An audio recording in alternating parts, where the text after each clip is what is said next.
What's up, guys? It's your boy Darkskin, and today we're going to be talking about, is it worth to summon for Ganyu, right? So I'm going to be talking about the pros and cons, some good things, some bad things about her, and ultimately you can decide on if you think you should summon for the character or not. So anyway, starting out, if you guys don't know, I don't know how you wouldn't be here, but Ganyu is a bow user.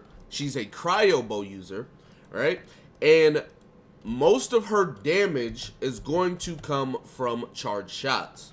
Now, if you don't know, Ganyu has 2 charges on her charge shot. You know, so as you know, whereas regular archers, they have this 1 charge. Well, Ganyu's first charge, she'll shoot cryo and it'll hit an enemy like normal. But after the first charge, it'll charge again, and what it does is she will shoot an enemy, it'll hit an enemy with cryo damage, and then after hitting an enemy with cryo damage, it will explode doing AoE cryo damage once again. So, number 1, she has that. Also, her E ability is, I know a lot of people don't want to hear this, and a lot of people don't want to admit it, but her E ability is very similar to Amber and Mona. And the reason why I say that is because as far as with Amber, Amber throws out her E ability and it taunts enemies. Then after taking damage or expiring, it will explode doing AoE damage. Now, with Ganyu, it's the exact same thing, right? You throw it out, then after a while, it will, you know, do damage. The thing about Mona is Mona's E, well, once she throws it out, Mona's E will actually do damage over intervals and then explode at the end.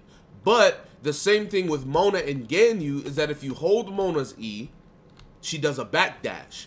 And how Ganyu's E works, she does a backdash when she uses her E as well. So that's how her E works. Now, as far as her ultimate, she's going to pop her ult, or Ganyu's going to pop her ult, and when she does, there's going to be this big circle. If enemies are in the circle, they're going to get hit by these big icicles or whatever that are falling from the sky. So that is how her ult works. That's how her E works. That's how her charged attack works and everything like that. I'm going to be 100% honest. I'm not even entirely sure how to build her. I feel like her best build would be 4-piece Wanderer Troop. Just because you get the Elemental Mastery, because you're going to be running her into a melt comp, right? Just like, if you want to use her for damage, you're going to run a melt comp. That's just how it is. Number 1. So, getting the 4-piece Wanderer's Troop is going to be perfectly fine.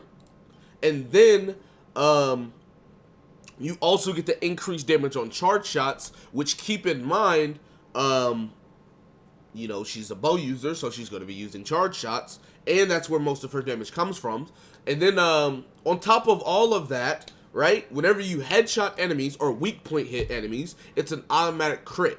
Meaning, if you build her with a whole bunch of crit damage, she will just automatically crit on headshots, which is going to be really nice. That's what a lot of people are doing. As far with Amber, they're running her with like Sharpshooter's Oath, which gives crit damage, and then gives increased damage with weak point hits, and then they run her with like crit damage headpiece. So the crit chance is like 10-20%. They won't crit outside of weak point hits, but if you're always aiming and charge shotting and shooting enemies with the weak point hits, you're going to be getting a lot of big damage. On top of, if you're running her with a melt comp, you'll be, you know, dishing out that damage as well. Do I personally think it's worth it to summon for her? For free-to-play or light spenders, I'm going to be 100%. The answer is no. And the reason why I say that, I know people are going to say, oh, well, DS, she's my waifu, I love her, oh, I need her, blah, blah, blah.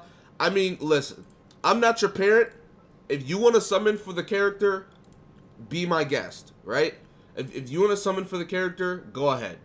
But you got to look at the other bow users that we have in the game, right? Number 1, look at all the bow users we have in the game. We have Fischl, who can be used as main DPS, right? Physical damage, which I don't have her built, so I'm not going to do any damage to them. But anyways, main DPS, physical damage, right? Or you can run her as support with her E ability, but either way, you can use her that way. Venti, literally ult spammer.